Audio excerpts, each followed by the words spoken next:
नमस्कार व्यूअर, और आप सब लोग कैसे हैं। आशा करती हूँ आप सब लोग अच्छे होंगे, स्वस्थ होंगे और मेरा शिव पुराण का पाठ अवश्य देखते होंगे। तो सबसे पहले हम जान लेते हैं कि कल तक हमने कहाँ तक पढ़ा था।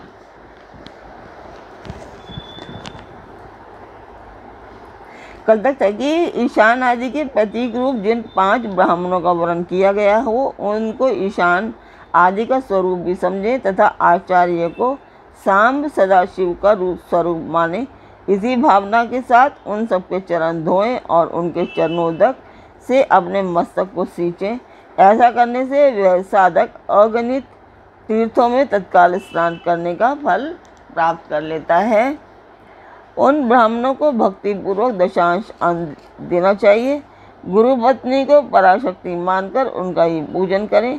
ईशानादि कर्म से उन सभी ब्राह्मणों का उत्तम मन से पूजन करके अपने वैभव विस्तार के अनुसार रुद्राक्ष, वस्त्र, बड़ा और पुगा आदि समर्पित करें।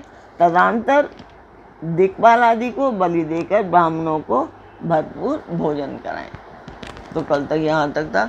अभी हम जान लेते हैं कि कल मैं ये पाठ क्यों कर रही हूँ। एक्चुअली तो पाठ ये मंदिर के लिए है, ये शुभ काज है और इसमें मैं आप सब लोगों का सहयोग चाहती हूँ कि आप सब लोग सहयोग करें, ये सब्सक्राइब करें, लाइक करें और शेयर करें ताकि मेरा ये उद्देश्य पूर्ण हो सके। और जिस मंदिर की मैं वर्णन कर रही हूँ उस मंदिर की मैं वीडियो डालती हूँ, आप लोग देखें और मुझे बताएं कि आपको मेरा पाठ कैसा लगता है।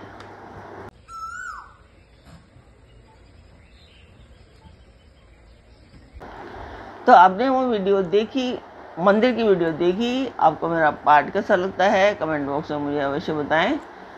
तो अब शुरू करते हैं आज का पाठ। स्वागत करती हूँ मैं आप सभी का अपने इस कार्यक्रम शिव पुराण में।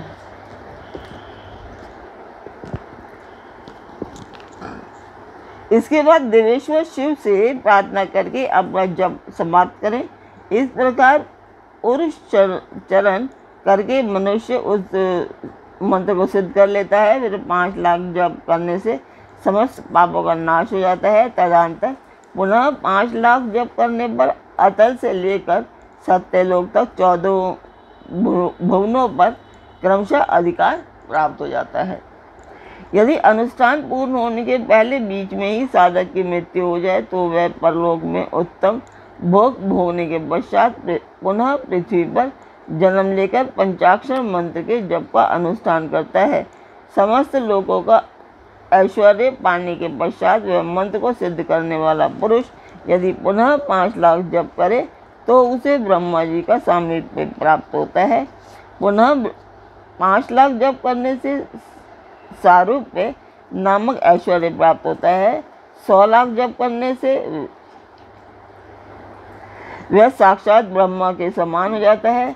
इस तरह कार्य ब्रह्म हिरण्यगर्भ का सायुज्य प्राप्त करके वह उस ब्रह्मा का प्रलय होने तक उस लोक में यथेष्ट भोग भोगता है। फिर दूसरे कल्प का आरंभ होने पर वह ब्रह्मा जी का पुत्र होता है।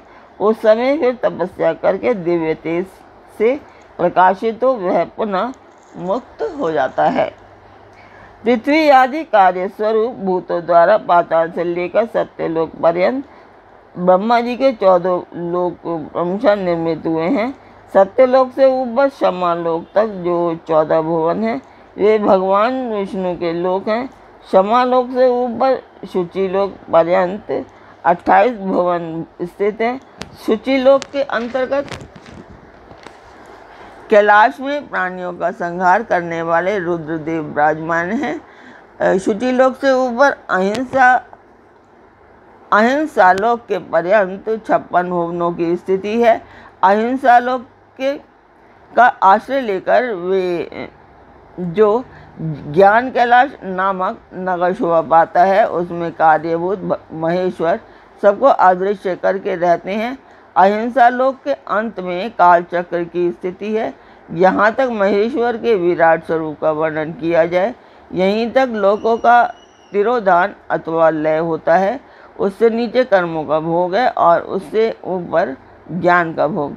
उससे नीचे कर्म माया है और उसके ऊपर ज्ञान माया। अब मैं कर्म माया और ज्ञान माया का तात्पर्य बता रहा हूँ। माँ का अर्थ है लक्ष्मी, उससे कर्म भोग ज्ञात प्राप्त होता है, इसलिए वह माया अथवा कर्म माया कहलाती है। इसी तरह माँ अर्थात लक्ष्मी से ज्ञान भोग ज्ञात अर्थात प्राप्त होता है, इसलिए उसे माया या ज्ञान माया कहा गया है। उपयुक्त सीमा से नीचे नश्वर भोग है और ऊपर नित्य भोग। उससे नीचे ही तिरोधान अथवा लय है, ऊपर नहीं। वहाँ से नीचे ही कर्म में पाशों द्वारा बंधन होता है, ऊपर बंधन का सदा अभाव है। उससे नीचे ही जीव सकाम कर्मों का अनुसरण करते हुए विभिन्न लोकों और योनियों में चक्कर काटते हैं। उससे ऊपर के लोकों में निष्काम कर्म ही भोग बताया गया है। बिंदु पूजा में तत्पर रहने वाले उपासक वहाँ से नीचे के लोकों में ही घूमते रहते हैं। उसके ऊपर तो निष्काम भाव से शिवलिंग की पूजा करने वाले उपासक ही जाते हैं। जो एकमात्र शिव की ही उपासना में तत्पर हैं, वे उससे ऊपर के लोकों में जाते हैं।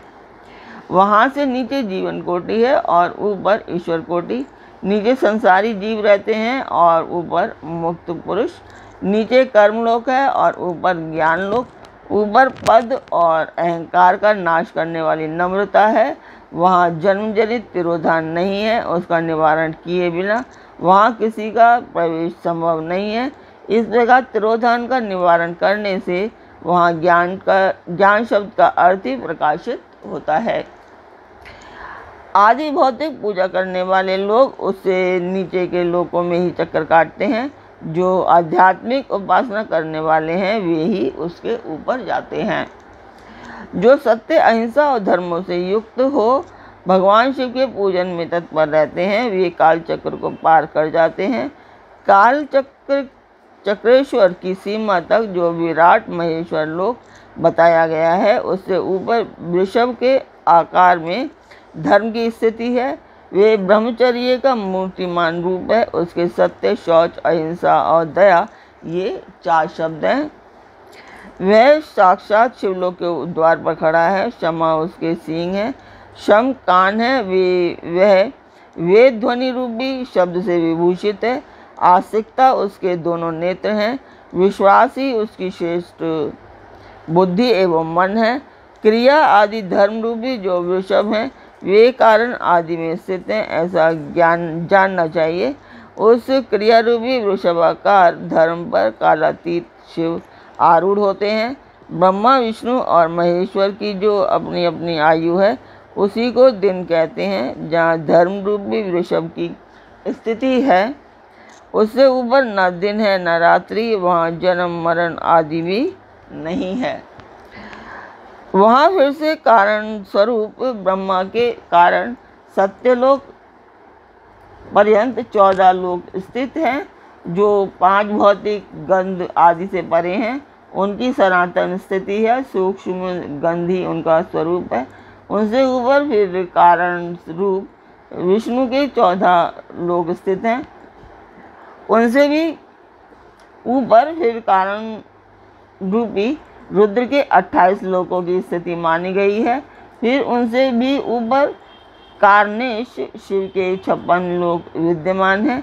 तदंतर शिव सम्मत ब्रह्मचर्य लोक है और वहीं 5 आवरणों से युक्त ज्ञान में कैलाश है, जहाँ 5 मंडलों, 5 ब्रह्म कलाओं और आदि शक्ति से संयुक्त आदिलिंग प्रतिष्ठित और आदि शक्ति से संयुक्त आदिलिंग प्रतिष्ठित है। उसे परमात्मा शिव का शिवालय कहा गया है। वहाँ पराशक्ति से युक्त परमेश्वर शिव निवास करते हैं। वे सृष्टि, पालन, संहार, तिरोभाव और अनुग्रह इन 5 कृत्यों में प्रवीण हैं। उनका श्री विग्रह सच्चिदानंद स्वरूप है। वे सदा ध्यान रूपी धर्म में ही स्थित रहते हैं और सदा सब पर अनुग्रह किया करते हैं। वे स्वरात्मा राम हैं और समाधि रूप आसन पर वे आसीन हो नित्य विराजमान होते हैं। कर्म एवं ध्यान आदि का अनुष्ठान करने से क्रमशः साधन पक्ष में आगे बढ़ने पर उनका दर्शन साध्य होता है। तो आज का पाठ मैं यहीं पर पूर्ण करती हूँ। कल फिर मिलेंगे एक नए पाठ में, एक नई उमंग, एक नई तरंग के साथ। तब तक के लिए मुझे आज्ञा दीजिए। नमस्कार। ओम नमः शिवाय। उम्मीद करती हूँ आपका मेरा पाठ अच्छा लगा होगा। आप शिव पुराण में जो चीज़ें शिव के द्वारा बताई गई हैं आप उस पर ध्यान दे रहे होंगे, और उम्मीद करती हूँ आप उस पर उन चीज़ों को अपने जीवन में उतारेंगे। तो नमस्कार। ओम नमः शिवाय।